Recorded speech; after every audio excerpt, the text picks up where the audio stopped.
Technical View Pound Sterling 17 Juni 2020 berjam 11 lewat 48 menit waktu Indonesia bagian Barat. Penurunan yang sangat magnificent karena ternyata setelah mengalami kenaikan sampai 1.2685 tidak disangka ternyata dia tergelincir.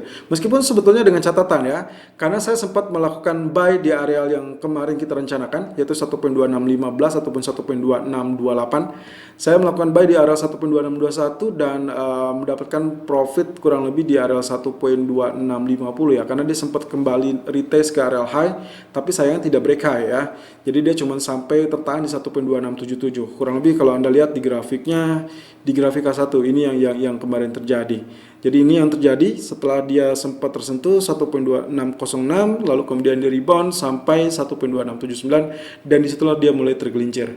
Oke, di grafik ini kalau misalkan Anda lihat di area daily chart ya, candlestick tanggal 16 Juni yang lalu dia membentuk shooting star. Jadi hati-hati, untuk kali ini saya lebih prefer untuk sell. Jadi kemungkinannya area support masih menggantung ya 1.2516. Jadi yang harap berhati-hati adalah 1.2516, lalu kemudian support keduanya kemungkinan ada 1.2444 atau yang kemarin sempat terjadi 1.2456. Dan kalau misalkan area resistennya sendiri kurang lebih di area 1.2616, saya rasa itu menjadi area penting. Lalu kemudian 1.2650 ataupun 1.2684 di MA 200-nya. Oke, berarti dia masih kembali di bawah tekanan MA 200 daily chart. Di grafik H4-nya kalau kita lihat, saya menggunakan bantuan Fibonacci Fan kurang lebih seperti ini. Tapi kalau lihat dari arealnya ya, kemarin ini tertahan di sini ternyata seperti ini. Lalu kemudian areal penurunan juga masih tertahan di support. Jadi sebetulnya ini masih agak-agak memberikan harapan untuk peluang rebound ya. Tapi kalau misalkan Anda lihat ini kurang lebih saya coba menarik garis seperti ini.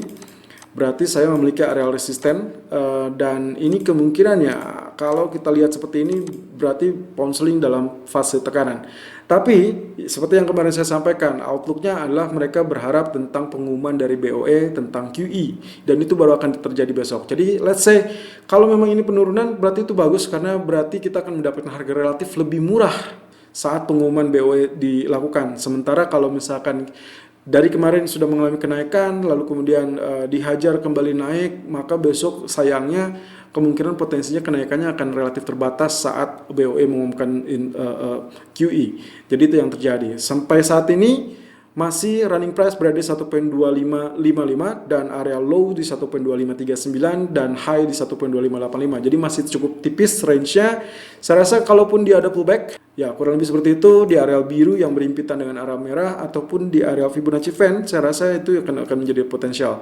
Potensial sell area di 1.2643 ataupun di area biru 1.2605. Jadi cukup luas, tapi untuk kali ini silakan lakukan sell di area 1.2600 sampai 1.2615 dengan target pertama adalah 1.2550 dan target kedua adalah 1.2488. Stop loss silakan digunakan di 1.2682 sedikit di bawah areal tertinggi kemarin 1.2685, tapi Anda perhatikan di sini area support pun akan relatif membatasi pergerakan ya. Jadi kurang lebih untuk hari ini mungkin akan terjadi tekanan, tapi perhatikan data CPI nanti sore, kemungkinan itu akan ada reversal, tapi juga kemungkinan potensinya market akan cenderung diskon market menjelang BOE besok hari. Jadi saya rasa masih cukup wajar pullback lalu kemudian dia turun. Nanti besoknya dia akan menunggu apakah BOE jadi menggelontorkan stimulus atau tidak. Kalau ya, maka areal garis biru ini akan sangat-sangat menolong kita untuk melakukan buy on dip di areal yang sangat murah. Selalu gunakan stop loss dan risk management sesuai dengan equity dan strategi trading Anda. Irfan untuk Agur Dana.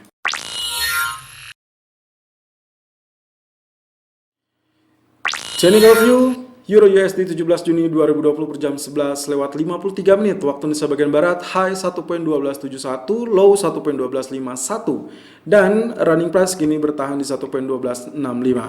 Oke, sama halnya dengan pound sterling, ternyata terjadi penurunan dan saya cukup bertanya-tanya ya, apakah ini kita bisa simpulkan sebagai areal piercing atau mungkin dark cloud cover, tapi ternyata kalau saya lihat rumusnya ini tidak termasuk dark cloud cover karena areal tertingginya bisa dibilang areal openingnya juga tidak lebih tinggi dari areal candlestick di tanggal 15 Juni. Kalaupun kita sebut ini sebagai bearish engulfing juga tidak terjadi karena areal real body-nya justru lebih pendek daripada candlestick di tanggal 15 Juni. Nah, ini berarti kalau kita terakhir kita asumsikan sebagai bearish harami. Well, bearish harami seharusnya seperti ini, ya. Real body-nya hanya setengah, tapi ini sudah hampir 3/4 dari body di tanggal 15 Juni. Tapi untuk sementara waktu kesimpulannya ini adalah sinyalmen yang akan menandakan bahwa akan terjadi penurunan.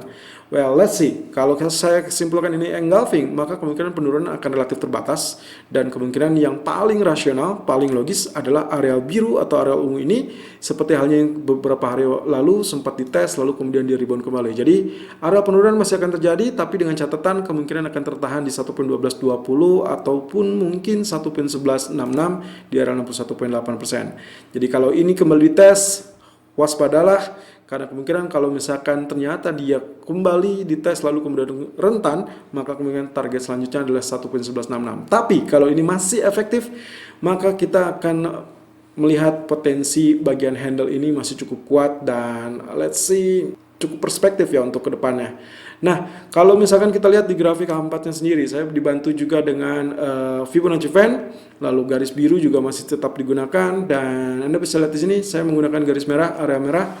Lalu kemudian perhatikan di area ini, ya, semakin lama semakin turun, lalu kemudian rebound pun sebetulnya ini tail, dan area coklat, area resisten cukup efektif.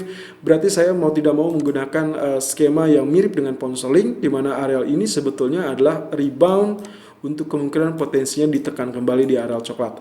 Jadi kemungkinan kalaupun ada pullback ataupun area kenaikan, let's see 1.1300 ataupun 1.1315, saya rasa itu cukup efektif untuk menahan laju kenaikan selanjutnya sampai kurang lebih perspektif dari data ekonomi ataupun dari outlook dolar. Ya, kalau misalkan terjadi pelemahan dolar kembali, maka dia akan kembali menguat. Tapi yang paling perspektif adalah internal euro sendiri. Jadi sampai saat ini masih belum ada kejelasan tentang Franco-German Proposal, sayangnya belum ada.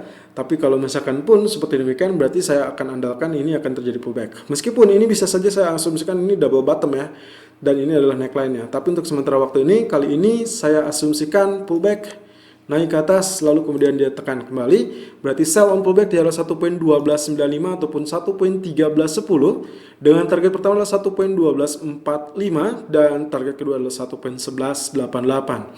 Stop loss kurang lebih saya asumsikan di area 1.1370. Selalu gunakan stop loss dan risk management sesuai dengan equity dan strategi trading Anda. Irfan untuk Agrodana.